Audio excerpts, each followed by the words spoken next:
Everyone, welcome to my YouTube channel. I'm filming from the car today. There's stuff in the back of the car because I'm doing so much things in life. I'm just gonna get something to drink, so I'm gonna go to a gas station. I'm starting off this vlog to talk about Slewfoot. It is a book that Jordan Reads have read. It's a book that Lala from Books and Lala have read, Kayla, and I really wanted to get into it, and I've started reading it. I think I'm like 20 minutes in, and already I just smell that Wallace is trash, and I need karma to come around and do the Lord's work.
sit somewhere and be like, damn, I got a hankering for something, but where is it? I just really wish in my spirit of spirit that I had access to some yogurt. That's it.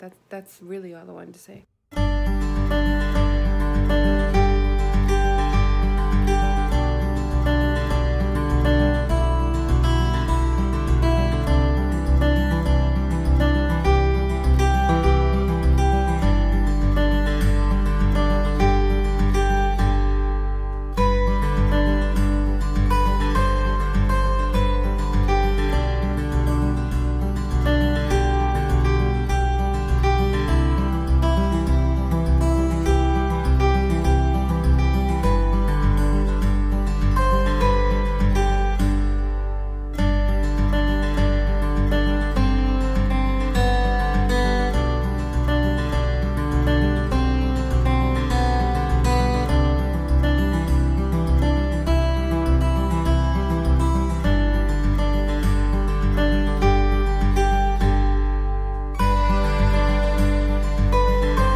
Y'all mean to tell me that these people really out here feeling some type of way towards women? I'm just having a hard time getting it together with this book because I want to fight all these men. I want to be the main character and I want to fight them all. Like, they're just super toxic. I'm also loving the writing in this book because one moment you're like really engaged on the atrocities that is happening to this couple and them trying to save their farm, but then you're getting like these moments of suspense that is building up in a way that's making you think that something is gonna happen. But I'm also thinking that the characters who have darkness, I think that there is how do you say it, like, I don't think they're reliable because I haven't figured out if they are in need of help or they're trying to trick us. But I will say that I'm thinking that Edward, him and his wife, I think right now is the main character, and I'm thinking that Edward might be somewhere on the spectrum because it is hinting that he is not understanding like social cues,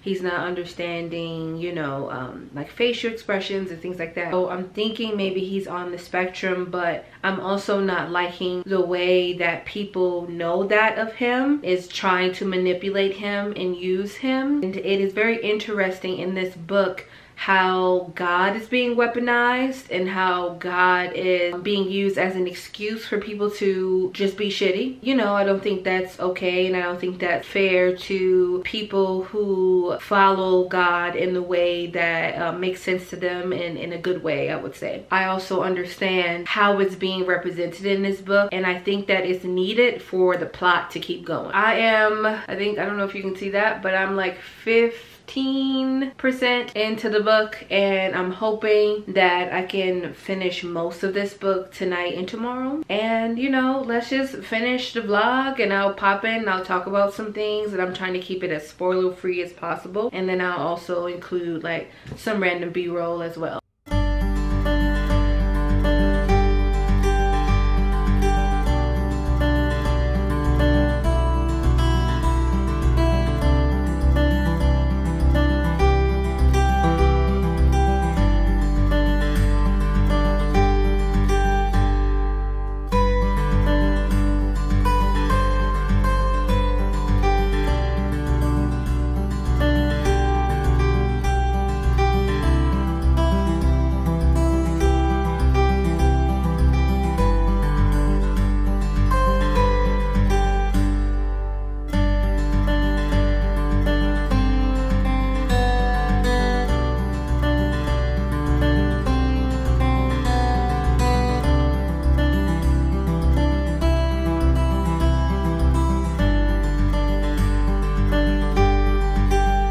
So I am still reading Slewfoot. I started reading other books, but you know, this vlog is not about those other books, and I fell asleep. Right now I am doing a patron only sprint with Jordaline Reed, and I'm trying to, you know, get as far as I can in Slewfoot, and I'm on chapter 4. These chapters are very long. It's giving long. I love a short chapter, but you know, here we are. What I'm enjoying the most is trying to figure out like the dark or monster pieces of the book. I haven't been able to figure that out yet. I mean, it's not necessary that I know it right now, but I'm just really enjoying that part of it. I will say I did fall asleep for like 4 minutes top because I'm really cozy, and I was just like, warmth, yes, fall asleep. I do find the men in this book to be, I don't want to say like the most intriguing, the most frustrating. I'm finding it to be just extremely frustrating on how people are being treated, how women are being treated, and like that is frustrating me. Not frustrating me to the point where I'm like, you know what, I don't want to finish this book, but that's just how I'm feeling. Like I said, I'm on chapter 4. I think I'm in the middle of chapter 4. I am, let me see how far I am. I'm 33% into the book, and hopefully I can check back in, and probably like maybe I'll check back in on like chapter 8 and tell you where I'm at.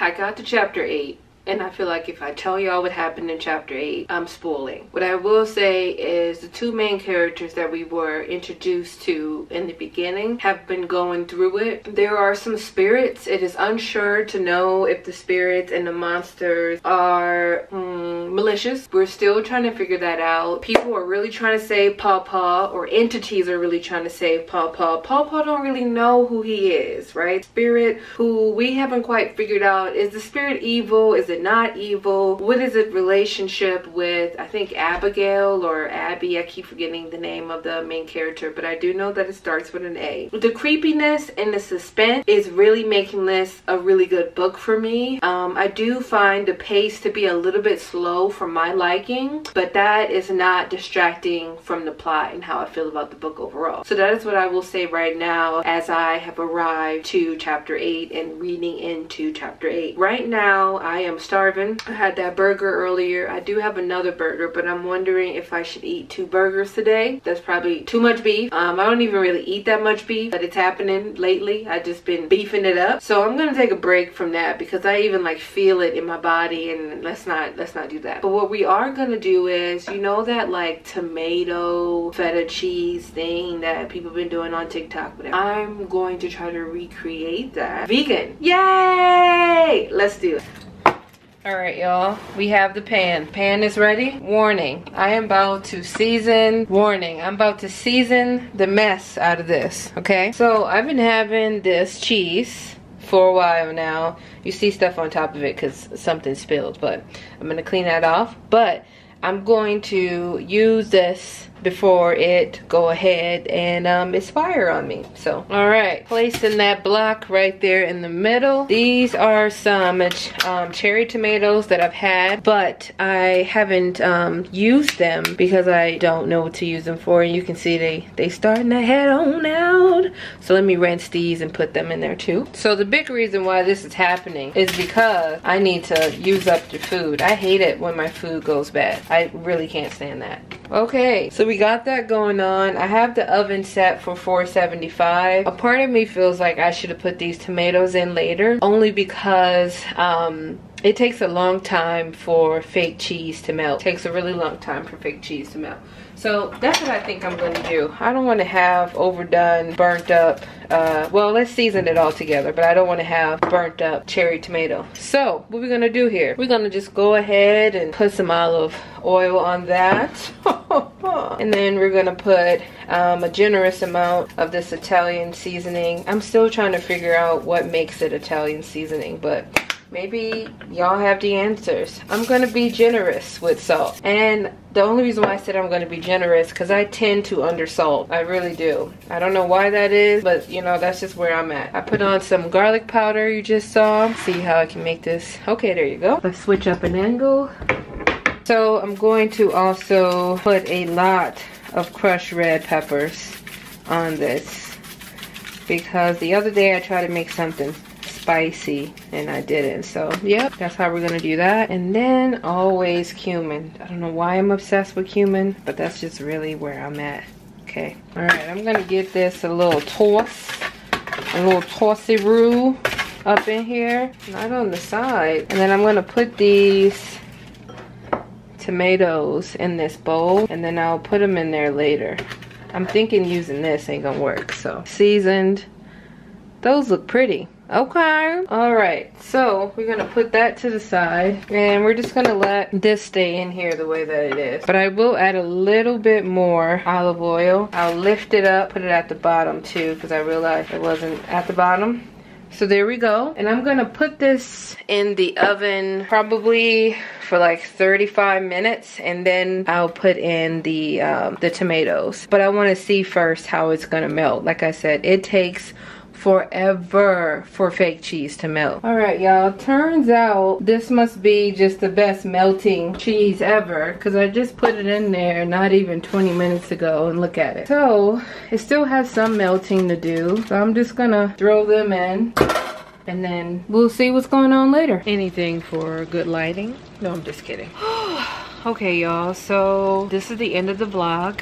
It's raining. I was gonna do this on my porch, but I'm looking and I'm seeing the rain is trying to come, so I'm kind of like not doing it from the porch. This part of the video is not about the porch. I finished reading Slewfoot. I was listening to it on my ride back home. Quite a long ride, so I thought I would finish Slewfoot. I wouldn't say that I like it as much as other people have liked it. And when I say other people, I mean other booktubers who I know that read it, gave it, you know, 5 stars. Katie Olsen, I'm looking at you.